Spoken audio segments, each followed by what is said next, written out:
ప్రభునందు ప్రియమైన వారులారా, ఈరోజు 31వ తారీఖు 2023వ సంవత్సరము ఆదివారము రాత్రి. ఇప్పుడు సమయం 9:15 కావస్తూ ఉంది. వాచ్ నైట్ సర్వీస్ అనగా మరికొద్ది గంటలలో మనము ఈ 2023వ సంవత్సరాన్ని విడిచిపెట్టేసి 2024వ సంవత్సరంలోనికి ప్రవేశించబోతూ ఉన్నాం. ఈ సంవత్సరం అంతా దేవుడు మనల్ని తన బలిష్టమైన రెక్కల కింద కాచి కాపాడి సురక్షితంగా ఉంచినందుకు ఆయనకు ఈ సంవత్సరంలో చేసిన మేలులన్నిటిని బట్టి ఆయనకు కృతజ్ఞతలు, స్తుతులు, స్తోత్రములు చెల్లిస్తూ ప్రార్థన చేసుకుని ఈ యొక్క ఆరాధనను ప్రారంభం చేసుకుందాం. మమ్మల్ని అతి మిక్కిలిగా ప్రేమిస్తున్న మా ప్రియ పరలోకపు తండ్రి, నీ యొక్క పరిశుద్ధమైన నామానికి వందనాలు, స్తోత్రాలు చెల్లిస్తున్నాం నాయన. ఈ రోజు నాయన, ఈ సంవత్సరంలో చివరి రోజు ప్రభువా, 2023వ సంవత్సరము జనవరి నెల నుండి 1వ తారీఖు నుండి డిసెంబర్ నెల 31వ తారీఖు రాత్రి కాల సమయం వరకు నాయన మమ్మల్ని అందరినీ క్షేమంగా ఉంచి సురక్షితంగా ఉంచి నీ యొక్క బలిష్టమైన రెక్కల క్రింద కాచి కాపాడి నాయన ఈ జీవం ఇచ్చి నడిపిస్తున్నందుకు మీకు వందనాలు, స్తోత్రాలు చెల్లిస్తున్నాం నాయన. ఈ లోకంలో అనేక మంది నాయన ఈ దినమును చాలా తండ్రి ప్రభా దుర్వ్యాపారము చేస్తూ ఈ దినమును చెడ్డ దినముగా గడుపుతూ నాయన తింటూ తాగుతూ నాయన ఎంజాయ్ చేస్తూ ఉన్నాను నాయన. మేమైతే నీ సన్నిధిలో కూడుకొని నీ నామాన్ని బట్టి మేము సంతోషిస్తూ ఆనందించే వారముగా ఉన్నానైనా. మీరు నిజమైన దేవుడు, లోకరక్షకుడు నాయన. లోకానికి వెలుగుమనానికి వచ్చారు నాయన. మీరు మమ్మల్ని రక్షించడానికి వచ్చిన దేవుడు ప్రభా. అలాంటి దేవుడు ఈ లోకంలో ఇలాంటి వారు ఇంకెవరు లేరు ప్రభా. అందుని బట్టి మేము ఎంతగానో సంతోషిస్తున్నాము నాయన. కేవలము పాపములమైన మమ్మల్ని వెతుక్కుంటూ మీరు వచ్చారు ప్రభా. ఈ లోకంలో చాలా మంది దేవుళ్ళు, దేవతలు ఉన్నప్పటికీ నాయనా వారందరూ ఎవరైతే పాపం చేస్తారో, తప్పు చేస్తారో వాళ్ళందరినీ శిక్షించడానికి వచ్చారు, మంచి వాళ్ళని కాపాడడానికి వచ్చారు నాయన. మీరైతే ఎవరైతే పాపం చేస్తారో వాళ్ళందరినీ నాయనా శిక్షించకుండా నాయనా కాపాడడానికి, రక్షించడానికి మీరు వచ్చారు ప్రభా. మీరు గొప్ప దేవుడు నాయన, మహా గొప్ప దేవుడు ప్రభా దేవనైనా. అలాంటి గొప్ప దేవుడు మేము కలిగి ఉండడం మేమెంతో మా జీవితాలు ఎంతో ధన్యకరమైన ప్రభు.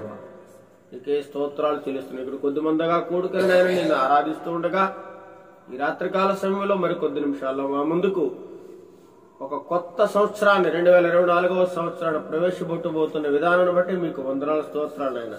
ఈ దినమును చూడలేక ఎంతో మంది ప్రియులు, మా అత్యంత ఆప్తులు, స్నేహితులు, సన్నిహితులు, బంధువులు ఎందరో ఈ లోకాన్ని విడిచిపెట్టి వెళ్ళిపోయారు ప్రభా. మమ్మల్ని అయితే క్షేమంగా ఉంచినందుకు, ఈ విధంగా కూడుకుని నిన్ను ఆరాధించడానికి మాకు గొప్ప సమయాన్ని దయచేసినందుకు నీకు వందనాలు, స్తోత్రాలు తెలుస్తున్నాం నాయన. ఇప్పుడు మేము పాటలు పాడుతుండగా మా స్థితులు మీరు ఆశీనులు కమ్మని, ఆరాధన అంతటిలో నీ కృపా సహాయము తోడు నీడ ఉంచమని నజరుడైన యేసుక్రీస్తు నామములో అడిగి వేడుకొనుచున్నాం తండ్రి. ఆమేన్, ఆమేన్. ఇప్పుడు కొన్ని పాటలు పాడుకొని దేవుని నామాన్ని మహిమపరుచుకుందాం. పనిచేసేసుకుందాం.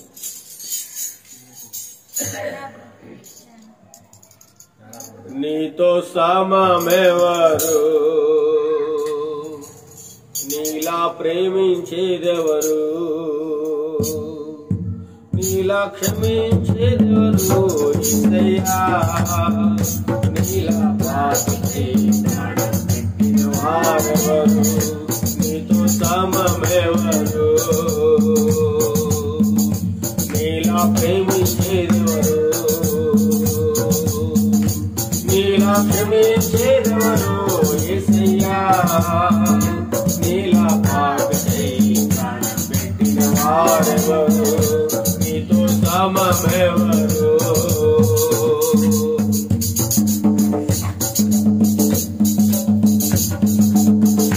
లోక బంగారము ధనధాన్యాలు ఒక పోగేసిన నీకు సరితూగునా, జీవనదులన్నీయు సర్వసంద్ర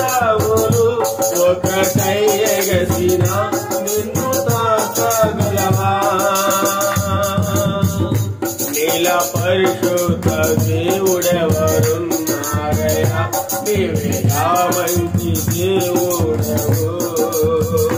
నీలా పరిశుద్ధ దేవుడెవరున్నారయ్యా, నీవేగా మంచి దేవుడవు. నీతో సమమెవరు, నీలా ప్రేమించేదెవరు, నీలా ప్రేమించేదెవరు యేసయ్యా. నీలా పాపుకై పెట్టిన వారెవరు, నీతో సమమెవరు. పలు వేదాలలో మత గ్రంథాలలో పాపమే చూపని పరిశుద్ధుడేడి, పాప పరిహారార్థం శిలువ మరణముంది తిరిగి లేచినటి దైవగరుడెవరు. నీల జాలి గల ప్రేమ గల దేవుడేడి, నీవేగా విమోచకుడు. నీల జాలి గల ప్రేమ గల దేవుడేడి, నీవేగా విమోచకుడు. నీతో సమమెవరు, నీలా ప్రేమించేదెవరు, నీలా ప్రేమించేదెవరు యేసయ్యా.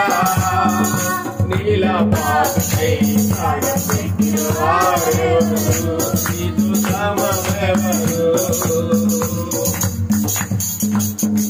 నేను వెదకకున్నా నాకు దొరికితివి, నే ప్రేమించకున్నా నన్ను ప్రేమించితివి. నీకు గాయాలు చేసి తరచురేపితివి, నన్నెంతో సహించి క్షమించితివి. లోక సౌఖ్యాలన్నీ ఒక చోట కుమ్మరించిన నీవేగా చాలిన దేవుడు. లోక సౌఖ్యాలన్నీ ఒక చోట కుమ్మరించిన నీవేగా చాలిన దేవుడు. నీతో సమమెవరు, నీలా ప్రేమించేదెవరు, నీలా ప్రేమించేదెవరు యేసయ్యా. నీలా పాపకై పెట్టిన వారెవరు, నీతో సమమెవరు. హల్లెలూయా, హల్లెలూయా. ఇంకొక పాట పాడుకుందాం.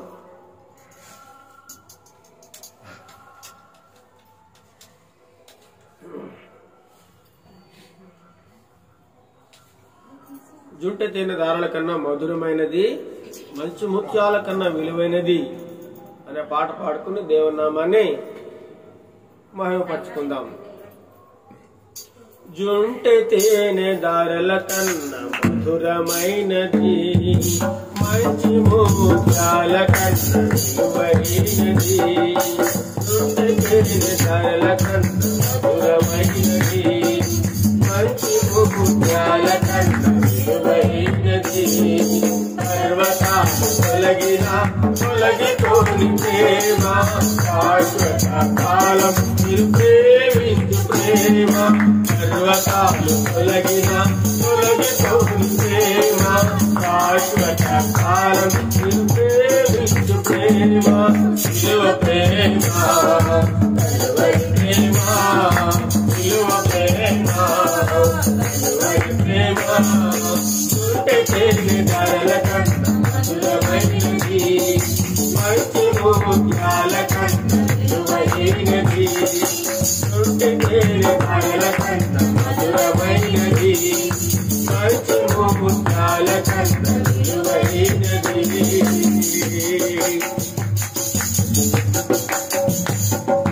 బంధువుల కన్నా విలువైన ప్రేమ, స్నేహితుల కన్నా ప్రత్యేకమైన ప్రేమ. బంధువుల కన్నా విలువైన ప్రేమ, స్నేహితుల కన్నా ప్రత్యేకమైన ప్రేమ. బలమైన ప్రేమ, నిన్ను వీడని ప్రేమ, బలమైన ఘనమైన ప్రేమ నిన్ను వీడని ప్రేమ సిలువ ప్రేమ కలువరి ప్రేమ సిలువ ప్రేమ కలువరి ప్రేమ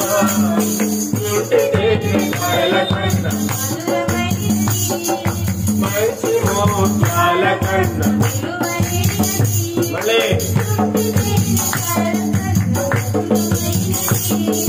మంచి మోత్యాల కన్నా ధన ధాన్యాల కన్నా ధన్యమైన ప్రేమ రత్నరాశుల కన్నా రమ్యమైన ప్రేమ ధాన్యాల కన్నా ధన్యమైన ప్రేమ రత్నరాశుల కన్నా రమ్యమైన ప్రేమ విలువైన ప్రేమ రక్తమిచ్చిన ప్రేమ విలువైన ప్రేమ రక్తమిచ్చిన ప్రేమ విలువ ప్రేమ విలువ ప్రేమ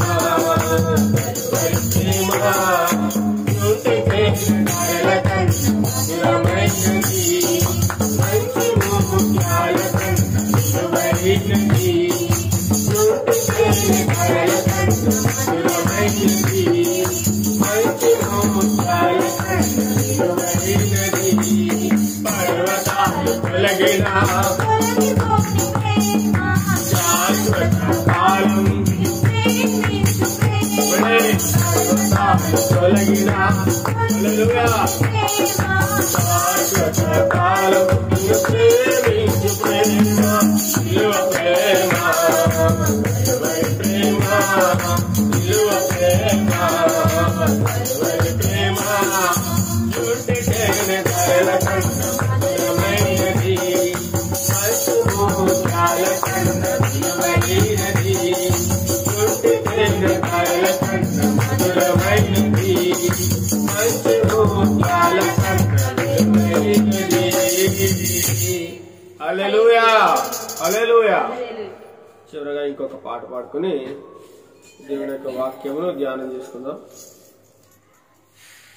అందరికి వచ్చిన పాట.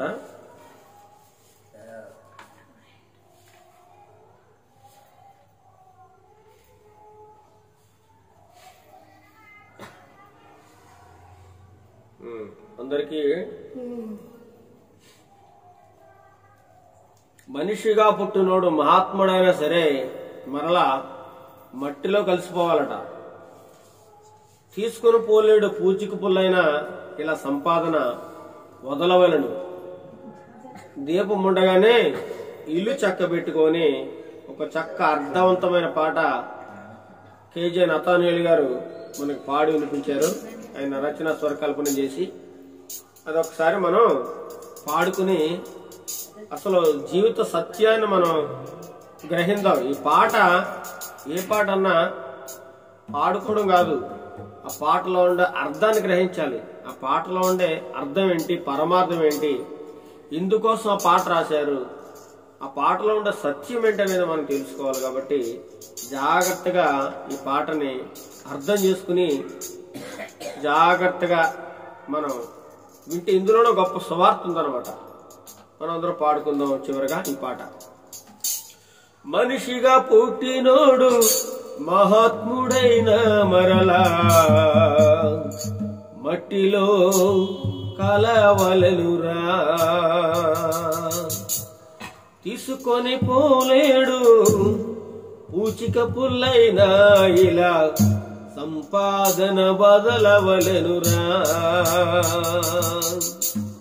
మనిషిగా పుట్టినోడు మహాత్ముడైన మరలా మట్టిలో కలవవలెనురా. తీసుకొని పోలేడు పూచిక పుల్లైన ఇలా సంపాదన బదలవలెనురా. దీపముండగానే ఇల్లు పెట్టుకో, ప్రాణముండగానే నీవు ప్రభుని నమ్ముకో. దీపముండగానే ఇల్లు పెట్టుకో, ప్రాణముండగానే నీవు ప్రభుని నమ్ముకో. మనిషిగా పుట్టినోడు మహాత్ముడైన మరలా మట్టిలో తీసుకొని పోలేడు మొదల వల్ల దీపముండగానే ఇల్లు చక్కబెట్టుకో ప్రాణముండగానే నీకు నమ్ముకో దీపముండగానే ఇల్లు చక్కబెట్టుకో ప్రాణముండగానే నీకు నమ్ముకో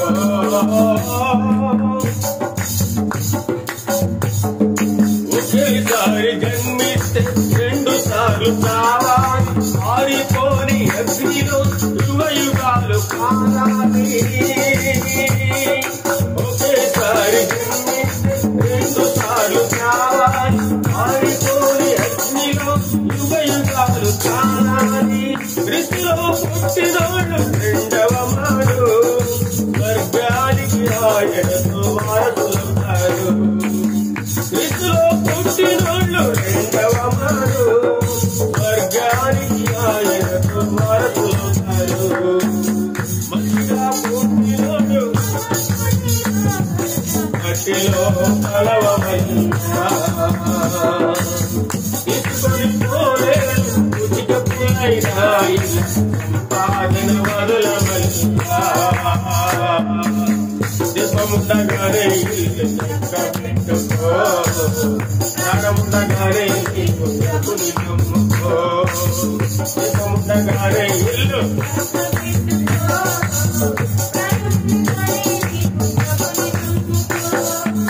జన్మనిచ్చినవాడు యేసుక్రీస్తు దేవుడే జన్మించక ముందే నిన్నెరిగిన నాథుడే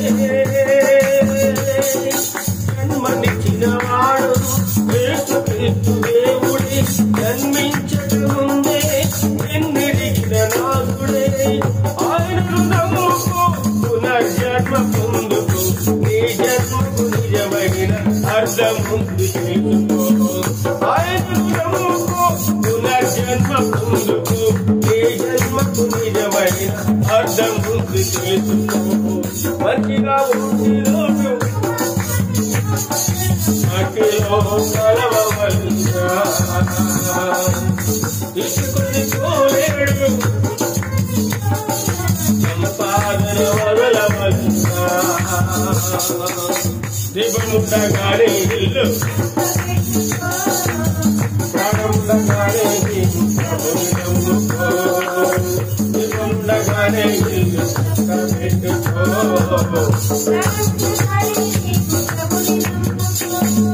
నీలో ఉన్న ఊపిరి కాలని భ్రమపడకు వచ్చాక ఏమవును ఎవరికి తెలుకొనుకోకు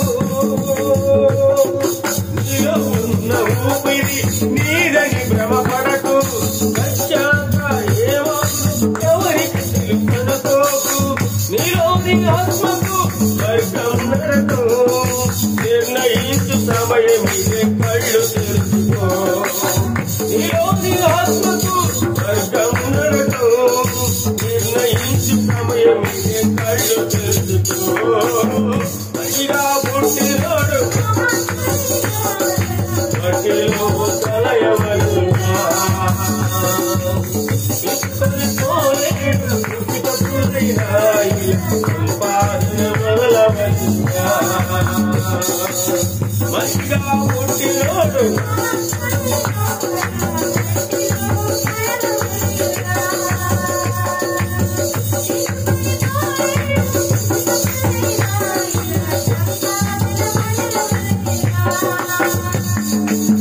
దీపముండగానే నీకు చక్కబెట్టుకో ప్రాణముండగానే నీకు ప్రభుని నమ్ముకో దీపముండగానే నీకు చక్కబెట్టుకో ప్రాణముండగానే నీకు ప్రభుని నమ్ముకో హల్లెలూయా హల్లెలూయా దీని అర్థం ఎవరన్నా గ్రహించారా దీని అర్థం పాట పాడుకున్నాం చక్కగా దీని అర్థం కూడా మనం గ్రహించాలన్నమాట మనిషిగా పుట్టినోడు మహాత్ముడైనా సరే ఏం చేయాలి మట్టిలో కలిసిపోవాలి మనకు స్వాతంత్రాన్ని తెచ్చారు మహాత్మా గాంధీ గారు మహాత్మా గాంధీ గారిని ఎవరైనా చూసారా గాంధీ తాత గారిని ఎవరైనా చూసారా గాంధీ తాత గారిని ఎవరైనా చూసారా చూడలేదా చూడలేదు గాంధీ తాత గారిని ఎవరు చూడలేదా? గాంధీ తాత గారు లేకపోతే పొద్దున్నేసి మనం టిఫిన్ చేయలేం, భోజనం చేయలేం. గాంధీ తాత గారు బొమ్మ ప్రతి రూపాయి నోటు మీద 10 రూపాయల నోటు నుంచి 1000 రూపాయల నోటు, 100 రూపాయల నోటు వరకు 500 నోటు మీద కూడా గాంధీ తాత గారి బొమ్మ లేకపోతే చెల్లుతుందా? చెల్లదు. మరి ప్రపంచంలో ఆయన ఏమంటున్నారు? మహాత్ముడు అంటున్నారు. ఏమంటున్నారు? మహాత్ముడు. ఎందుకు మహాత్ముడు అయ్యాడు? ఆయన మన దేశానికి స్వాతంత్రాన్ని తీసుకొచ్చాడు. ఇంగ్లాండ్ వారు మన దేశాన్ని పరిపాలన చేస్తూ ఉన్నప్పుడు మనమందరం కూడా వాళ్ళకి బానిసలుగా ఉన్నాం. అంటే ఏంటి? వాళ్ళు కూర్చోంటే కూర్చోవాలి, నిలబడంటే నిలబడాలి. వాళ్ళకి ఎదురు తిరిగామనుకో కాల్చి పారేసి చంపేసేవారు. మనల్ని ఒక పని వాళ్ళుగా వాడుకునేవారు. ఇదంతా చూసి మన దేశానికి చెందిన వ్యక్తి మహాత్మా గాంధీ గారు ఏం చేశారంటే, మీరు ఈ దేశం నుంచి వెళ్లిపోవాలి, మాకు స్వాతంత్రం కావాలి, మా దేశాన్ని మేమే పరిపాలించుకుంటాం, ఎక్కడి నుంచి మీరు వచ్చి వ్యాపారం చేసుకోవడానికి వచ్చి మా దేశాన్ని ఆక్రమించుకుని మా దేశంలో మక్కం పెట్టి మమ్మల్ని బానిసలుగా చూడడానికి మీరెవరు అని చెప్పి వాళ్ళందరూ వెళ్ళిపోయేదాకా కూడా ఊరుకోలేదు. ఉప్పు సత్యాగ్రహం చేశాడు. ఎంతో మంది ఆయనతో పాటు దేశ నాయకులు ప్రాణాలు అర్పించారు. చివరికి ఆయన్ని దేశం కోసం పోరాడుతుంటే ఒక గాడ్సే అనే వ్యక్తి ఏం చేశాడంటే షాట్ నుంచి తుపాకుతో కాల్చి పారేశాడు, చంపేశాడు గాంధీ గారిని. దేశం కోసం ఆయన ఏం పెట్టాడు? ప్రాణం అర్పించాడు. ఆయన మనం ఇప్పుడు ఏమంటున్నాం? మహాత్ముడు అంటున్నాం. మరి ఆయన ఇప్పుడు ఉన్నాడా? మట్టిలో కలిసిపోయాడా లేదా? అలాగే యేసుప్రభు వారు ఆయన ఒక దేశం కోసమే ప్రాణం పెట్టాడు. మరి యేసుప్రభు వారు లోకమంతటి కోసం, లోకంలో ఉన్నటువంటి ప్రతి మానవుడి కోసం ఆయన ప్రాణం పెట్టాడు. మరి ఆయన ఇంకెంత గొప్ప మహానుభావుడు చూడండి. ఆయన ఇంకా ఎంత గొప్ప మహానుభావుడు అనాలి. ఈ లోకంలో పుట్టిన ప్రతి మనిషి కూడా పుడతాడు, చచ్చిపోతాడు. కానీ దేవుడు యుగ యుగములో జీవిస్తాడనమాట. ఈ మనిషి ఏంటంటే పుట్టిన తర్వాత అది నాది, ఇది నాది, అది నాది, ఇది నాది, ఈ భూమి నాది, ఆ పుట్ట నాది, ఏమంటే ఈ స్థలం నాది, ఈ బిల్డింగ్ నాది, ఆ బంగారం నాది, ఆ బట్టలు అన్ని కూడా నాది నాది నాది నాది అంటున్నాడు. పుట్టిన మొదలుకొని చచ్చేంత వరకు మనిషి ఏమన్నాడు? అన్ని నాది నాది అంటా ఉన్నాడు. కానీ ఎలా వచ్చాడో అలా పోవాలన్న సంగతి మర్చిపోతున్నాడు. నేను ఎలా వచ్చాను? తల్లి గర్భంలోంచి ఏమి తీసుకురాలేదు, దిగంబరిగా వచ్చాను, మళ్ళీ నేను దిగంబరిగా పోవాలి అనే సత్యాన్ని మర్చిపోతున్నాడు. మర్చిపోయేదంతా నాది, నాకు 1000 ఎకరాలు ఉంది, 100 ఎకరాలు ఉంది, నాకు 10 మేళ్ళు ఉన్నాయి, నాకు ఉంటున్నాడు బంగారం ఉంది, నాకేంటి లోకు కొదువా అని చెప్పేసి విర్రవీగుతా ఉన్నాడు. అందుకంటే మనిషిగా పుట్టినాడు మహాత్ముడైనా సరే మరలా మట్టిలో కలిసిపోవాలి. ఎవడైనా సరే మానవుడు తీసుకొని పోలేడు. పూచిక పుల్ల అండి, చిన్న పుల్ల కూడా పట్టుకెళ్ళాడట. సంపాదన అంతా వదిలి వెళ్ళిపోవాలి. కాబట్టి నువ్వేం చేయాలి? దీపం ఉండగానే ఇల్లు చక్కబెట్టుకో. దీపం ఉండగాను మనం చూడండి, ఇంట్లో చెత్త చెదారం ఉంది, కరెంటు పోయాక తుడుస్తామా? కరెంట్ వచ్చినా తుడుస్తామా? లైట్ వెలిగిన తర్వాత ఎక్కడెక్కడ మూలలో ఉన్న చెత్త అంతా తుడిచి బయటకు వస్తాం.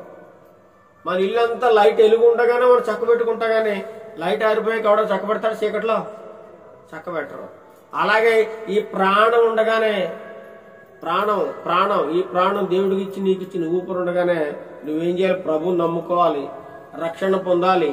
ప్రభువా నువ్వు లేకపోతే నాకు దిక్కు లేదు, నువ్వు ఉంటేనే నాకు పరలోక రాజ్యం దొరుకుతుందని చెప్పి మనం ఆయన బట్టి సంతోషించాలి.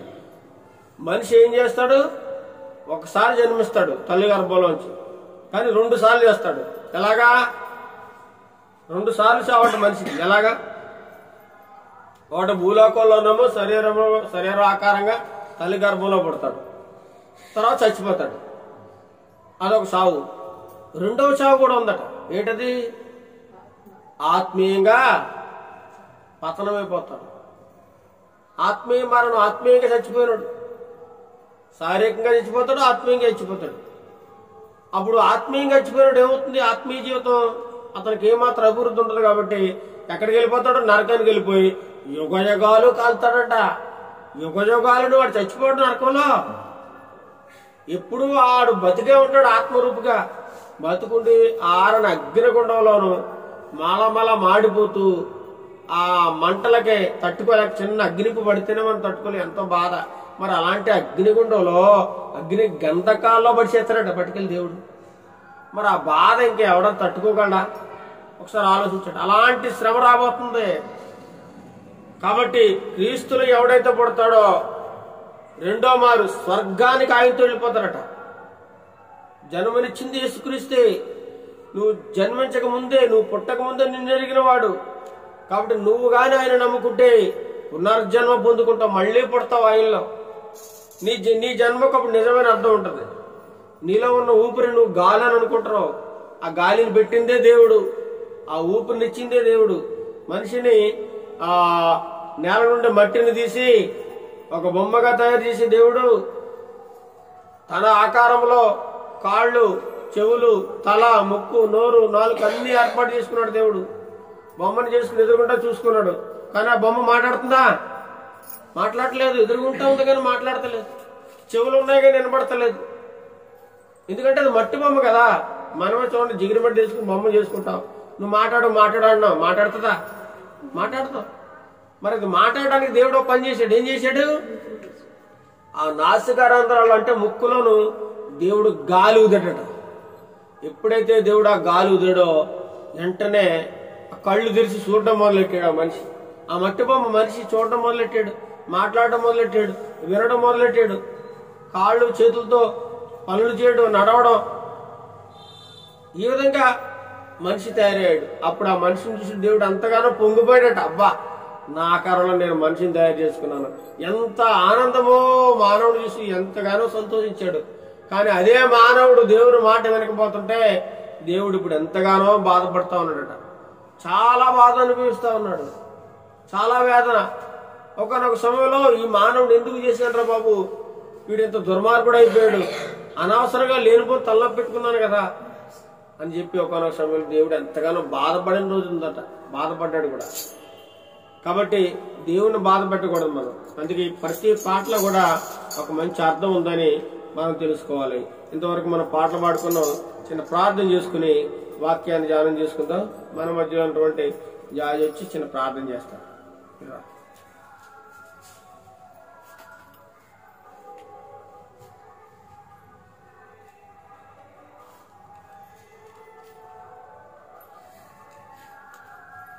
రామ్మ ప్రార్థన గట్టిగా ప్రార్థన చేసుకుందాం. మహోన్నతుడ, మహాగణుడ, నీకే స్తుతులు స్తోత్రములు తండ్రి. సర్వశక్తిమంతుడ, సర్వాధికారి, సర్వము సృజించిన గొప్ప దేవా, నీకే స్తుతులు స్తోత్రములు చెల్లించుకుంటున్నాం తండ్రి ప్రభా. ఏమిచ్చి నీ రుణాన్ని మేము తీర్చలేం ప్రభునైనా. మా విరిగి నలిగిన హృదయంతో, ఆత్మతోను, సత్యంతోను ప్రభునైనా నిన్ను మహిమపరచుండగా తండ్రి ప్రభా మా స్థుతులు మీరు అందుకోనమని అడుగుచున్నాం. అయ్యా నీకే స్తోత్రములు తండ్రి ప్రభానైనా. అయ్యా తండ్రి, ఈ సంవత్సరం అంతా ప్రభానైనా మమ్మల్ని కాచి కాపాడే ప్రభా, నీ సజీవుల లెక్కలో ఉంచి ప్రభానైనా నీ సజీవ రెక్కల కింద కాచి కాపాడడానికి వేలాది స్తుతులు స్తోత్రములు చెల్లించుకుంటున్నాం ప్రభానైనా. ఈ సంవత్సరం అంతా ప్రభా ఎన్నో ఇబ్బందులు, ఎన్నో అనారోగ్య పరిస్థితులు ప్రభానైనా, ఎన్నో అపాయకరమైన పరిస్థితులను మమ్మల్ని తప్పించినందుకు నీకు వేలాది స్తుతులు స్తోత్రములు చెల్లించుకుంటున్నాం ప్రభానైనా. సంవత్సరం అంతా కాపాడు ప్రభానైనా. ఈ దినం చూడలేక, ఈ క్షణం చూడలేక ప్రభా ఎంతో మంది నశించిపోయారు ప్రభానైనా. వారికన్నా మేము గొప్పవారం కాదు కానీ ప్రభానైనా, నేను నమ్మిన బిడ్డల విడువవు ఎడబాయిన రీతిగా ప్రభానైనా మమ్మల్ని విడిచిపెట్టలేదు ప్రభా యేసయ్యా. నీ ఉచితమైన కృప చొప్పున ప్రభానైనా నేను నమ్మిన బిడ్డలుగా ప్రభా ఈ సాయంకాల సమయంలో, ఈ రాత్రికాల సమయంలో ప్రభా నీ సన్నిధిలో మమ్మల్ని అందరినీ నిలవబెట్టినందుకు నీకు వేలాది స్తుతులు స్తోత్రములు చెల్లించుకుంటున్నాం తండ్రి ప్రభానైనా. యేసయ్యా నీకే స్తోత్రములు తండ్రి ప్రభానైనా. అయ్యా ఇదిగో కొన్ని క్షణాల్లో ప్రభానైనా మేము కొత్త సంవత్సరంలో ప్రభా ప్రవేశించబోతుండగా ప్రభా నీ కృప ప్రతి బిడ్డపై చూపించమని అడుగుతున్నాం ప్రభానైనా. యేసయ్యా అయ్యా నూతన సంవత్సరాన్ని ఎదుర్కొంటుండగా ప్రభానైనా మా ప్రతి బిడ్డలకి ప్రభానైనా నూతనమైన ఆలోచనలు, నూతనమైన తలంపుల ప్రభానైనా దయచేయండి ప్రభానైనా. నీ బిడ్డలందరినీ ప్రభా నూతన సంవత్సరంలో ప్రవేశపెట్టమని అడుగుతున్నాం ప్రభా. నీకే స్తుతులు స్తోత్రములు చెల్లించుకుంటున్నాం ప్రభానైనా. నూతన సంవత్సరంలో ప్రభ ఎదుర్కొని ప్రభ నాయన నూతనమైన తలంపులతో ప్రభ నూతనమైన ఆశీర్వాదాలు మా కుటుంబాలపై కుమ్మరించమని అడుగుతున్నాం ప్రభ నాయన. అనేకమైన దీవెనలతో ప్రభ నాయన ఈ నూతన సంవత్సరాన్ని ప్రభ ప్రతి బిడ్డకి ఉండులాగా నీ కృపను సహాయమును దయచేయమని అడుగుతున్నాం. ఇదిగో తండ్రి ప్రభ నాయన ఈ చివరి కొన్ని గంటల్లో ప్రభ నీ వాక్యాన్ని మేము ధ్యానించుకొని చుండగా నీ సేవకుని అభిషేకించమని అడుగుతున్నాం ప్రభ నాయన. నీ మాతో ఏ రీతిగా అయితే మాట్లాడనై ఉన్నావో నీ వాక్య ద్వారా ప్రతి బిడ్డతో మాట్లాడమని అడుగుతున్నాం ప్రభా నాయన. నీ వాక్యాన్ని తండ్రి మా హృదయంలో భద్రపరుచుకుని ప్రభా నాయన కొన్ని గంటల్లో మళ్ళీ నైనా ఈ నూతన సంవత్సరాన్ని మేము అందరం ఎదుర్కొంటుకు నీ కృపను సహాయమును ప్రతి బిడ్డకి కూడి వచ్చిన ప్రతి ఒక్కరికి దయచేయమని అడుగుతూ ఈ చిన్న ప్రార్థన వేస్తే పరిశుద్ధ నామములో అడిగి వేడుకొంచున్నాం తండ్రి. ఆమేన్ ఆమేన్ ఆమేన్. ఇప్పుడు కొద్ది నిమిషాలు వాక్యాన్ని ధ్యానం చేసుకుందాం. నేను ఎక్కువసేపు సమయం తీసుకోను. మరలా ప్రత్తిపాడు అనేటువంటి గ్రామం వెళ్ళి ఇక్కడ మరలా వాక్యం బోధించాలి కాబట్టి కొద్ది నిమిషాలు మన వాక్యాన్ని ధ్యానం చేసుకుందాం.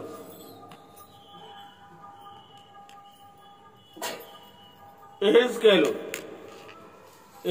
గ్రంథము తీయండి. యెహెజ్కేలు గ్రంథము 18వ అధ్యాయము 30వ వచనం నుండి మనం చదువుకుందాం కొన్ని వచనాలు. యెహెజ్కేలు గ్రంథము 18వ అధ్యాయము 30వ వచనం నుండి చదవండి. కాబట్టి ఇశ్రాయేలీయులారా ఎవని ప్రవర్తనను బట్టి వానికి శిక్ష విధింతును. మనస్సు త్రిప్పుకొని మీ అక్రమములు మీకు శిక్షా కారణములు కాకూడనట్లు వాటన్నిటిని విడిచిపెట్టుడి. మీరు జరిగించిన అక్రమ క్రియలన్నిటినీ విడిచి నూతన హృదయమును నూతన బుద్ధియు తెచ్చుకునుడి. ఇశ్రాయేలీయులారా మీరెందుకు మరణమునందుదురు? ఇదే ప్రభువగు యెహోవా వాక్కు. మరణమునందువాడు మరణమును పొందుటను బట్టి నేను సంతోషించువాడను కాను. కావున మీరు మనసు త్రిప్పుకొనుడి, అప్పుడు మీరు బ్రతుకుదురు. ఇదే ప్రభువు యెహోవా వాక్కు. దేవాది దేవుడు యెహెజ్కేలు ప్రవక్త ద్వారా మనతో మాట్లాడుతూ ఉన్నాడు. ఆనాడు ఇశ్రాయేలు జనాంగము దేవునికి ఇష్టమైన జనాంగము, దేవుడు ఏర్పాటు చేసుకున్న జనాంగము. దేవుడు వారిని పేరు పెట్టి పిలుచుకున్నాడు. వీరు నా ప్రజలు, నా సొత్తు అని వారిని ఎంతగానో ప్రేమించి వారి పాప దాస్యము నుండి విడిపించి ఐగుప్తు బానిసత్వం నుండి వారిని విడిపించి పాలు తేనెను ప్రవహించి కనాను దేశంలోనికి మిమ్మల్ని తీసుకుని వెళ్తానని వాళ్ళకి వాగ్దానం చేసిన దేవాది దేవుడు వారిని అందరినీ ఇశ్రాయేలు జనాంగాన్ని అందరినీ కంటికి రెప్పలా కాపాడుతున్నప్పుడు వారు ఏం చేశారండి? దేవుని మాట విన్నారా? దేవుని మాట వినలేదు. దేవుని మాట వినకుండా వారి ఇష్టం వచ్చినట్లుగా బతుకుతా ఉన్నారు. దేవుడు అంటే భయం లేదు, భక్తి లేదు, ఏమాత్రము కూడా ఆయనంటే ఈ లెక్క లేకుండా జీవిస్తా ఉన్నారు. వారంటే దేవునికి ఎంతో ఇష్టం ఇశ్రాయేలు జనాంగం అంటే. కానీ వారు చేసే పనులు ఎలా ఉన్నాయి? చాలా దుర్మార్గమైన పనులు చేస్తా ఉన్నారు. దుష్టులుగా ఉన్నారు. రాయిని మొక్కుతా ఉన్నారు, చెట్టును మొక్కుతా ఉన్నారు, జంతువులను మొక్కుతా ఉన్నారు. ఏమంటే చేయరాని పాపాలు చేస్తా ఉన్నారు, వ్యభిచారం చేస్తా ఉన్నారు, దొంగతనాలు చేస్తా ఉన్నారు, రకరకాల చెడు పనులన్నీ చేస్తా ఉన్నారు. అందుచేతే ఇశ్రాయేలారా అని పిలుస్తా ఉన్నాడు. ఎవరి ప్రవర్తనను బట్టి నేను వాళ్ళకి శిక్ష విధింతాను. మీరేదో అనుకుంటున్నారేమో, మీరు ఇష్టం వచ్చినట్టు తాగి తందనాలాడితే నేను చూస్తూ ఊరుకుంటాను అనుకుంటున్నారా? మీ ఇష్టం వచ్చినట్టు ప్రవర్తిస్తే నేను చూస్తూ ఊరుకుంటాను అనుకుంటున్నారా? మిమ్మల్ని నేను పేరు పెట్టి పిలుచుకున్నాను. మీరు నా సొత్తు కాబట్టి నేను మిమ్మల్ని ఎంతగానో ప్రేమిస్తా ఉన్నాను. కానీ మీరేమో దుర్మార్గంగా జీవిస్తున్నారు. కాబట్టి ఎవడైతే దుర్మార్గంగా జీవిస్తాడో వాడు చేసిన పనులను బట్టి నేను వాడికి శిక్ష విధిస్తాను. నేను జాగ్రత్తగా ఉండడని చెప్తా ఉన్నాడు. వాళ్ళకి భయం భక్తి లేదు, అడ్డు అదుపు లేదు, ఇష్టానుసారంగా తిరుగుతా ఉన్నారు, ఇష్టానుసారంగా ప్రవర్తిస్తా ఉన్నారు. దేవుడు మాట్లాడుతూ ఉన్నాడు. ఏమంటాడు? మనస్సు త్రిప్పుకొని మీ అక్రమములు మీకు శిక్షా కారణములు కాకూడనట్లు వాటన్నిటినీ విడిచిపెట్టండి. అక్రమంగా జీవిస్తున్నారు మీరు. అక్రమం అంటే అర్థం ఏంటి? ఏదైతే క్రమంగా లేదో, ఎవడైతే ఒక మనిషి క్రమంగా నడుస్తాడు అనుకోండి, వాడిని ఏమంటాం? మంచోడు అంటాం. వాడు వంకటంకంగా నడుస్తున్నాడు అనుకోండి, వాడు ఏంటి? అక్రమంగా నడుస్తున్నాడండి, అన్యాయంగా నడుస్తున్నాడండి. చూడండి, చాలా మంది చాలా డబ్బు ఉంటుంది, రూపాయికో లేదంటే 2 రూపాయలకో వడ్డీకి ఇస్తారు. కొంతమంది తక్కువ వడ్డీ, కొంతమంది 10 రూపాయల వడ్డీ తీసుకుంటారు. అలాంటి వాళ్ళు మంచోళ్ళు అంటామా చెడ్డోళ్ళు అంటామా? అసలు వడ్డీకే తీసుకోకూడదు, డబ్బును వడ్డీకి ఇవ్వకూడదు అంటుంది వాక్యం. కానీ వడ్డీకి తీసుకుంటారు. కొంతమంది ఏదో తక్కువ వడ్డీకి తీసుకుంటారు. కొంతమంది మాత్రం చాలా భయంకరమైన వడ్డీలు అక్రమంగా సంపాదిస్తున్నారు డబ్బు. పాపపు సొమ్ము గడించేసి మేళ్ళ మిద్దులు కట్టేసుకుంటున్నారు. అక్రమ సంపాదన. దాంటిగా అంటున్నది, మీరు మనస్సు త్రిప్పుకొని మీ అక్రమముల వల్లే మీకు శిక్ష వస్తుంది. ఈరోజు మనుషులకు రోగాలు వస్తున్నాయంటే వాడు చేసిన అక్రమ కార్యాలు. మనుషులు రకరకాల భయంకరమైన శిక్షలు వస్తున్నాయంటే, ఈ వైరస్లు, కరోనా ఇవన్నీ వచ్చేస్తున్నాయంటే ఏంటి? మనుషులు అక్రమంగా బతుకుతున్నారు. దేవుడు అంటే లెక్క లేదు, భయం లేదు, భక్తి లేదు. ఎవడేం చేస్తాడు మమ్మల్ని? ఆ దేవుడు అంట మనకు కనబడుతున్నాడంటే చచ్చిపోయినాక ఏమవుతుంది ఏంటి? ఎవడు చూసి వచ్చాడు? ఎవడు ఎక్కడికి వెళ్తాడో ఎవడు చూసి వచ్చాడు? ఆ పాస్టర్ చూసి వచ్చాడో మన పరలోకం వెళ్ళడం, నరకం వెళ్ళడం. వాళ్ళు అలాగే చెప్తారు, వాళ్ళకేం పని లేదు అని చెప్పేసి ఈ వాక్యాన్ని ఎంతో మంది నిర్లక్ష్యం చేస్తా ఉన్నారు. అందుకే దేవుడు అంటాడు, మనస్సు తిప్పుకొని మీ అక్రమములు మీకు శిక్షగా మారకుండా ఉండాలంటే, మీ అక్రమం మీకు శిక్షగా మారిపోతట. నువ్వు చేసే పనులు బట్టి నీకు శిక్ష వచ్చేస్తుంది. కాబట్టి వాటిని అన్నిటినీ మీరు విడిచిపెట్టండి అంటున్నాడు. ఈ రాత్రికాల సమయంలో మీరు జరిగించిన అక్రమ క్రియలన్నిటినీ ఏం చేయమంటున్నాడు? విడిచిపెట్టమంటున్నాడా? లేకపోతే ఇంకా చేయండి అంటున్నాడా? విడిచిపెట్టమంటున్నాడు. ఈ 2023వ సంవత్సరము డిసెంబర్ 31వ తారీఖు రాత్రికాల సమయంలో దేవుడు మనతో మాట్లాడుతూ ఉన్నాడు. మీ అక్రమ కార్యాలన్నీ మీరు విడిచిపెట్టండి, మీ దుర్మార్గమైన పనులన్నీ మానండి. ఇంతవరకు ఏదో అలా బతికేశారు, పాపములో దుర్మార్గంగా బ్రతికారు. ఎక్కడైనా మీరు కళ్ళు తెరుచుకోండి. ఎన్నాళ్ళు ఇలా బతుకుతారు? ఎన్నాళ్ళు నా మాట వినకుండా ఉంటారు? ఎంతకాలం మిమ్మల్ని నేను భరించాలి అని దేవుడు అడుగుతున్నాడు. మీ అక్రమ కార్యములు ఏం చేయాలి? మీరు జరిగించిన అక్రమ కార్యాలను కూడా విడిచిపెట్టండి అంటున్నాడు. మీరు జరిగించిన అక్రమ క్రియలన్నింటినీ విడిచి ఏం చేయాలి? నూతన హృదయము. రెండో మాట ఇంకోటి, నూతనమైన బుద్ధి. 2024 సంవత్సరం వస్తుంది, ఇంకా నీ హృదయం మారలేదే, ఇంకా నీ బుద్ధి మారలేదే. నా మాటలు ఏమేమన్నా చెప్పండి. నా మాటల ఏ వాక్యం చెప్పాలి అని అనుకుంటా ఉన్నాను. అలా కూర్చున్నాను. దేవుడు వెంటనే, అసలు ఈ వాక్యం నేను రాసుకోలేదు, ఈ వాక్యాన్ని నేను చెప్పాలని అనుకోలేదు, రాసుకోలేదు. కానీ దేవుడు ఎందుకో ప్రేరేపణ కలుగు చేస్తున్నాడు ఈ వాక్యం చెప్పమని. మీరు జరిగించిన అక్రమ క్రియలన్నింటినీ విడిచి మీరు కొన్ని గంటల్లో నూతన సంవత్సరంలోకి వెళ్ళిపోతున్నారు. కాబట్టి నూతన హృదయమును మీరు పొందుకోవాలి. నూతన హృదయము. మీ హృదయం నుండా కుళ్ళి, కుట్ర, చెత్త, చెదారం, ద్వేషం, పగ, కలహం, అసూయ, వారం లేని బుద్ధి, అక్కడెక్కడ కుండేలు పెట్టే బుద్ధి, ఇవన్నీ కలిసి నీ హృదయం నిండిపోయింది. చెత్త అంతా నీ హృదయం నిండిపోయింది. ఇంక దేవుడికి చోటుందా? దేవుడికి చోటుందా చెప్పండి? అసలు దేవుడు వస్తాడా అలాంటి హృదయంలోకి? మన ఇంట్లోనే ఉండండి, మన ఇల్లు అంతా చిందరవందరగా చెత్త చెదారంతో నిండిపోయి,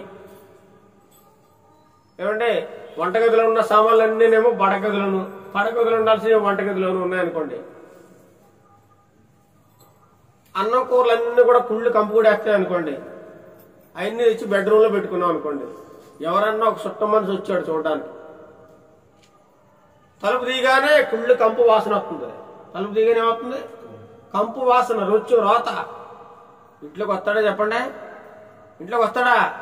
చుట్టం మనిషే రాడు కదా మన ఇంట్లోకి. ఇల్లు బాగపోతే మన బంధువే రాడు, మన ఇరుగు పొరిగే రాడు ఇంట్లోకి, మన ఇంట్లోకి. మరి అలాంటిది దేవాది దేవుడు నీ హృదయంలోకి ఎలా వస్తాడు అనుకుంటున్నావు? ఈ కంపంతా నీ మనసులో పెట్టేసుకుని, నీ హృదయంలో పెట్టేసుకుని, నీ మనసు మారకుండా, నీ బుద్ధి మారకుండా, నీ హృదయం మార్చుకోకుండా, ప్రభువా రా రా రా రా ప్రభువా రా, నా ఇంట్లోకి రా, నేను ఎంతో ప్రార్థన చేస్తున్నాను, పాటలు పాడుతున్నాను, నేను ఎంతో భక్తిగా ఉంటున్నాను, రోజుకు 3 సార్లు ప్రార్థన చేస్తున్నాను, నీకు దశంభాగాలు కానుకలు ఇస్తున్నాను, రా ప్రభు అంటే దేవుడు రానే రాడు. ఎందుకంటే చోట్లేదు కదా. చోట్లేదు ఎలా వస్తాడు? రావాలంటే ఏం చేయాలి? మీరు జరిగించిన అక్రమ క్రియలన్నిటిని ఏం చేయాలి? విడిచిపెట్టాలి. ఫస్ట్ అవన్నీ తీసేసుకోవాలి, కడుక్కోవాలి. మనం ప్రతిరోజు పొద్దున్నే స్నానం చేస్తాం, సబ్బు పెట్టి శుభ్రంగా ఒంటిని స్నానం చేస్తాం. మళ్ళీ కొంతమంది మధ్యాహ్నం కూడా చేస్తారు, కొంతమంది సాయంత్రం రాత్రి సమయంలో కంపల్సరీ చేస్తాం. రోజుకు 2-3 సార్లు ఈ శరీరాన్ని స్నానం చేయకపోతే ఏమవుతుందండి? 10 రోజులు, నెల రోజులు స్నానం చేయడం మానేది ఏమవుతుంది? కంపు నీ దగ్గరికి ఎవడ రాడక భయంకరమైన స్మెల్ వస్తుంది. కుక్కలు, పందులు చచ్చిపోయిన స్మెల్, వాసన వస్తుంది. అంత భయంకరంగా ఉంటుందట ఈ శరీరం. ఈ మట్టి శరీరం. అలాంటి శరీరంకే స్నానం చేయకపోతే కంపు కూడా వస్తుంది. మరి నీ శరీరం లోపల, పైన అయితే శుభ్రం సబ్బుతో కడిగేసుకుంటున్నాం, మరి లోపల ఎలా కడుక్కుంటాం? లోపలికేమో సబ్బు పెట్టి రుద్దుతాం, పేగిల్ని ఎన్ని శుభ్రం చేస్తే పోద్దాం. మనసుని కడుక్కోవాలంటే మనసులో ఉన్నటువంటి చెత్త అంతా తీసేసుకుని దేవుణ్ణి ఆహ్వానిస్తే మన హృదయం అంతా పరిశుద్ధం అయిపోద్దట. అందుకే అంటున్నాడు, మీరు ఇంతకు ముందు జరిగించిన ఏదైతే కార్యాలు చేశారో, ఏదైతే దేవునికి ఇష్టం లేని పనులన్నీ చేశారో, ఎంత దుర్మార్గంగా బతికారో, ఎంత వ్యభిచార సంబంధమైన కార్యక్రమాలు మీరు చేశారో, ఎంత మోసం చేశారో జనాల్ని, ఇవన్నీ మీరు విడిచిపెడితే అప్పుడు మీకు నూతన హృదయం నేను మీకు ఇస్తానంటున్నాడు. ఏ హృదయం అంటే? నూతన హృదయం కావాలి. మనం కొద్ది నిమిషాల్లో, కొద్ది గంటల్లో నూతన సంవత్సరంలో అడుగు పెడుతున్నాం. ఈ పాత చెత్త అంతా మళ్ళీ కొత్త సంవత్సరం పట్టుకెళ్తే ఇంక నీ బతుక్కి ఏమైనా అర్థం ఉందా? డిసెంబర్ 25, 31వ తారీఖు ఆ చివరి గడియ వరకు కూడా నీ హృదయంలో చెత్త ఉంది. ఇదే చెత్తను పట్టుకెళ్ళి 2024లో పట్టుకెళ్దావా? ఇంక నీ బతుకు ఇంకా అర్థం, పరమార్థం ఏమన్నది, విలువ ఉందా? అందుకే అంటున్నాడు దేవుడు ఈ రాత్రికాల సమయంలో, మీరు జరిగించిన అక్రమ క్రియలన్నింటినీ విడిచి ఏమంటున్నాడు? నూతన హృదయమును, ఇంకేమంటున్నాడు? నూతన బుద్ధి. అబ్బా, బుద్ధి మార్చుకుంటున్నాడు. బుద్ధి మార్చుకోండి. మనలో చాలా మంది అదే బుద్ధి మారదు. దేవుడు ఏమంటున్నాడు? బుద్ధి మార్చుకో, నూతన హృదయము, నూతన బుద్ధి తెచ్చుకోండి. ఇంకెన్నాళ్ళు ఇంకా పాత జీవితం, రోత జీవితంలో బతుకుతారు? రోజు ఇంకదే పాట, రోజు అదే బతుక. సంవత్సరాలు దొరికిపోతావు, నిన్ను బతుకు మారలేదు. ఎప్పుడు చచ్చిపోతావో తెలియదు, మరణం ఏ సమయంలో వచ్చేదో తెలియదు. నేను చూస్తున్నాడు ఈ రోజు ఉండట్లేదు, ఈ రోజు చూస్తున్నాడు రేపు ఉండడో కూడా తెలియదు. అలాంటి పరిస్థితుల్లో ఉన్నప్పుడు మన హృదయం మార్చుకోవాలి, మన బుద్ధిని మార్చుకోవాలి. ఇంకేమంటాడు చూడండి, ఇంకేమంటాడు చదవండి.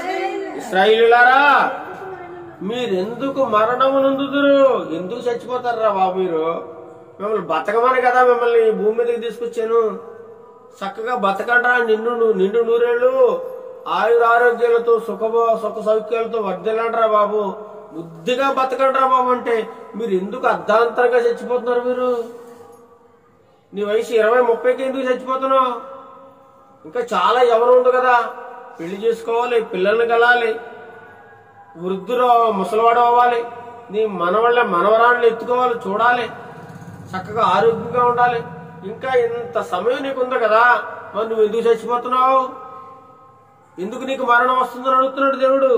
ఇశ్రాయేలీయులారా, మీరెందుకు మరణము పొందుదురు? ఎందుకు మీ మరణానికి ఊరు తెచ్చుకుంటున్నారా? ఎందుకు?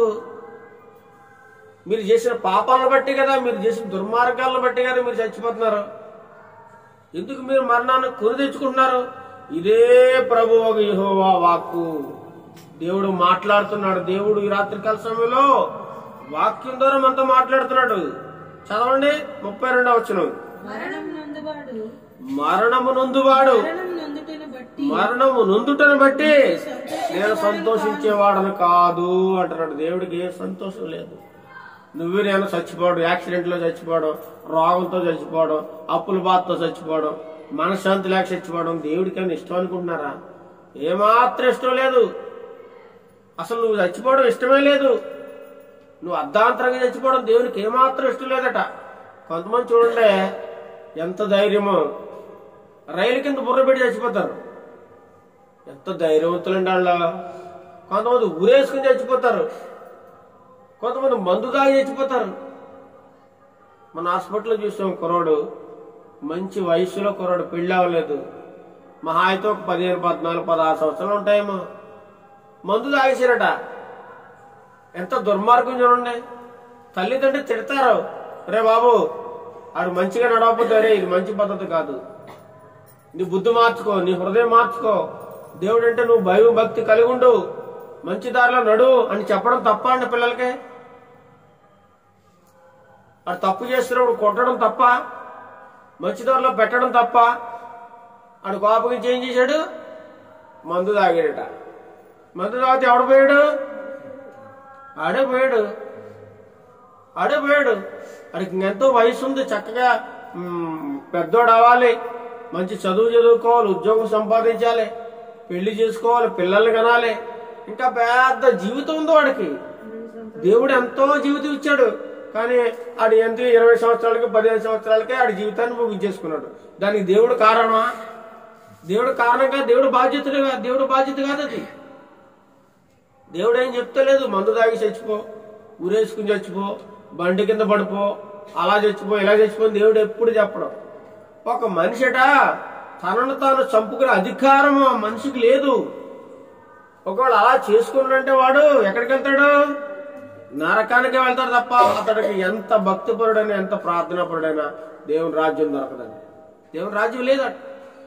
అక్కడ పాస్ట్ అవనే, ఎంత ప్రార్థనాపరుడు అవనే, ఎంత వాక్యం చెప్పుడు అవనే నరకానికే వెళ్తాడు. అలాంటి పని చేయకూడదు. దేవుడు అడుగుతున్నందుకే, ఇశ్రాయేలులారా మీరెందుకు మరణము పొందుదురు? మీరెందుకు మరణం పొందుతున్నారు? మీకు అర్థమవుతుందా? ఇంకేమన్నా మీరు ఎందుకు చచ్చిపోతున్నారు మీరేమైనా ఆలోచించారా? మీరు చేసిన పాపాలను బట్టి, మీరు చేసిన దుర్మార్గాలను బట్టి మీరు చచ్చిపోతున్నారు. మీకు మరణం వస్తుంది తప్ప నేను మిమ్మల్ని చంపడం నాకు ఇష్టం లేదు. మీరు చచ్చిపోవడం వల్ల నేనేం సంతోషించేమి సంకలు కొట్టుకోవట్లేదు. మీరు చచ్చిపోతున్నందుకు నేను ఎంతగానో బాధపడుతున్నాను అంటున్నాడు. 32వ వచనం చదవండి. 32వ వచనం. మరణము నొందువాడు మరణము నొందుటను బట్టి నేను సంతోషించేవాడు కాను అంటున్నాడు. ఆ కుర్రాడు చచ్చిపోవడం దేవుడికి ఇష్టం లేదు. 20 సంవత్సరాల కుర్రాడు, ఎంతో చక్కగా బాగున్నాడు, తల్లిదండ్రులు చక్కగా పెంచి చదివించి ఎంతో డబ్బు ఖర్చు పెట్టి తనను పోషించి పెద్ద చేశారు. అని చచ్చిపోమని చెప్పండి? కాదు కదా. అడు గొప్పగా పెరిగి పెద్దోడే మంచి ఉద్యోగం సంపాదించుకుని తల్లిదండ్రులకు మంచి పేరు తెచ్చి ఊళ్ళో మంచి పేరు పొందుకుని పలానా వాళ్ళ కుర్రాడు రా, ఎంత మంచి బుద్ధిమంతుడు రా, ఎంత గొప్ప పేరు తెచ్చుకున్నాడు రా, మంచి ఉద్యోగం సంపాదించి కుటుంబానికి అండగా నిలబడ్డాడు రా, వాళ్ళ అప్పులన్నీ తీర్చాడు రా, ఆ కుర్రాడు వల్ల మంచి ఇల్లు కట్టుకున్నారా వాళ్ళు. ఎంత మంచి కుర్రాడని నీ గురించి నా గురించి మన గురించి చెప్పుకోవాలి. కానీ ఈనాడు కుర్రాళ్ళు ఎలా ఉన్నారండి? వాళ్ళ ఇష్టం చాలా దారుణం అయిపోయారు. చిన్న పిల్లలు కూడా మాట వినడం లేదండి. చిన్న పిల్లలు కూడా నాకు తెలుసు, నాకు అవసరం లేదు, నువ్వు నాకు చెప్పేదేంటి, నాకంతా తెలుసు, నాకు అన్నీ తెలుసు, నేను ఈ మాట విన్నావు, ఎదిరించేస్తా ఉన్నారు. దానివల్ల ఏమొస్తుందట? మరణం వస్తుందంట. మరణాన్ని కొని తెచ్చుకుంటున్నాడు. మరణమునందు వాడు మరణమును ముందుటను బట్టి నేను సంతోషించేవాడిని కాను. తర్వాత కావున మీరు మనసు తిప్పుకొనుడి. మనసు తిప్పుకో. ఈ రాత్రి కాల్సిన దేవుడు మాట్లాడుతున్నాడు నీతో. మనసు మార్చుకో, మనసు తిప్పుకో. ఎందుకు నువ్వు అలా ఉంటున్నావు? ఎందుకు నీ ముఖంలో విచారం? ఎందుకు నీ ముఖంలో బాధ? ఎందుకు నీకంత కోపం? ఎందుకు నీకంత దేశం? ఎందుకు నీకంత పగ? ఎందుకు నీకంత అసూయ? నీ మనసు త్రిప్పుకో అంటున్నాడు. కావున మీరు మనసు త్రిప్పుకొనుడి, అప్పుడు మీరు ఏం చేస్తారట? బతుకుతారు. నా మాట కాదు ప్రియులారా, మీరు బతకాలంటే మీ మనసు మార్చుకోవాలి. లేకపోతే నువ్వు బతకలేవు. నువ్వు భూమి మీద సుఖంగా ఉండలేవు. నీ జీవితం అంతా కష్టాలు, నష్టాలు, బాధలు, ఇరుకులు, ఇబ్బందులు, శ్రమలు. నిన్నెవడు ఈ లోకంలో గుర్తించడు. అందరూ చీ అంటారు, అందరూ చీ అంటారు. ఎవడు నేను మంచోడు అనుకోరు.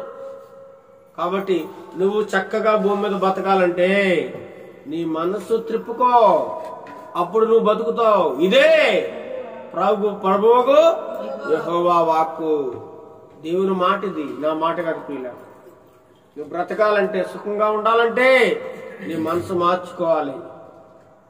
నీ చెడు ప్రవర్తనను బట్టి, నీ బుద్ధిని బట్టి నీకు శిక్ష కలుగుతుంది తప్ప నువ్వు శిక్ష పొందుకోవడం, నువ్వు మరణం పొందుకోవడం నాకు ఏమాత్రం ఇష్టం లేదు. నువ్వు మనసు మార్చుకుని నా మీద భయము భక్తి కలిగి జీవించాలని దేవుడు కోరుకుంటా ఉన్నాడు. అలాంటి హృదయం కావాలి. మనం నూతన సంవత్సరంలోకి వెళ్తున్నాం కాబట్టి మన మనసు మార్చుకోవాలి, మన మనసు త్రిప్పుకోవాలి, మన బుద్ధి మార్చుకోవాలి, మన ప్రవర్తన మార్చుకోవాలి. ప్రతిదినము దేవుని వాక్యం చదవాలండి. ఈ రోజున ప్రపంచంలో చూడండి, ప్రపంచంలో ఎక్కువ మంది దుర్మార్గులను, దొంగలను, వ్యభిచారులను, నరహంతకులను కూడా మార్చేది బైబిల్ అండి. ఏంటది? ఏ పుస్తకం కూడా ఒక మనిషిని మార్చలేకపోతుంది. ఈ మత గ్రంథాలు ఎన్నో ఉన్నాయి, ఎన్నో పుస్తకాలు ఉన్నా కానీ ఏ పుస్తకం కూడా మనిషిని మార్చడానికి దానికి శక్తి లేదు. కానీ దేవుని యొక్క వాక్యం, బైబిల్ అనే ఈ గ్రంథము మనిషిని మార్చేస్తుందండి. ఎంత దుర్మార్గుడైనా, ఎంత హంతకుడైనా, ఎంత వ్యభిచారైనా సరే బైబిల్ చదివితే మారిపోతాడు. చదవాలా? బైబిల్ చదివితే నీకు భయం వస్తుంది, భక్తి వస్తుంది. అయ్యి బాబోయ్, నీ ఎంత దుర్మార్గునా, నీ పాపం అంతా అందులో కనబడుతుంది. నువ్వు మాట్లాడే పనికిమాలిన మాటలన్నీ అందులో కనబడతాయి. నీ బుద్ధి అంతా అందులో కనబడుతుంది, నీ నడకంతా కనబడుతుంది అందులో. అప్పుడు నువ్వు అయ్యో నేనెంత పాపినా, ఎంత దుర్మార్గునా అని చెప్పి నీ బుద్ధిని, నీ ప్రవర్తన మార్చుకునే అవకాశం నీకు దేవుడు ఇస్తాడు అనమాట. కాబట్టి ఈ నూతన సంవత్సరంలో ప్రవేశించబోయే ముందు మనమందరం కూడా అటువంటి మంచి మనస్సును కలిగి, మంచి హృదయాన్ని కలిగి, మంచి బుద్ధిని కలిగి మనమందరం నూతన సంవత్సరంలో ప్రవేశించాలి. మన పాత జీవితాన్ని అంతా ఏం చేయాలండి? సమాధి చేయాలి. ఉదయం చెప్పుకున్నాం మనం, పాత జీవితాన్ని అందరికి ఏం చేయాలి? సమాధి చేసేసి కొత్త జీవితాన్ని మనం ఏం చేయాలండి? ప్రారంభించాలన్నమాట. ఇంతకు ముందు సంవత్సరంలో ఉన్నట్టుగా మనం ఉండకూడదు, ఇంతకు ముందు సంవత్సరంలో మనం బ్రతకూడదు. కాబట్టి కొత్త జీవితంలోకి కొత్తగా మనం ప్రవేశిస్తున్నాం కాబట్టి కొత్తగా ఉండాలట. మనం కొత్తగా తీర్మానాలు తీసుకోవాలి, కొత్తగా తీర్మానాలు తీసుకోవాలి. చూడండి,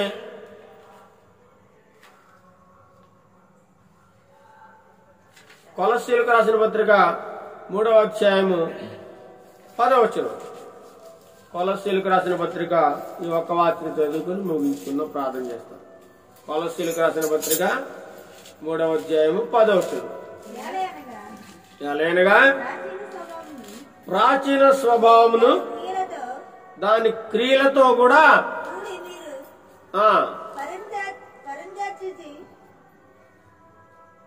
ప్రాచీన స్వభావమును దాని క్రియలతో కూడా మీరు పరిత్యజించి జ్ఞానము కలుగు నిమిత్తము దాన్ని సృష్టించిన వాని పోలిక చెప్పున నూతన పరచబడుచున్న నవీన స్వభావమును ధరించుకొని ఉన్నారు.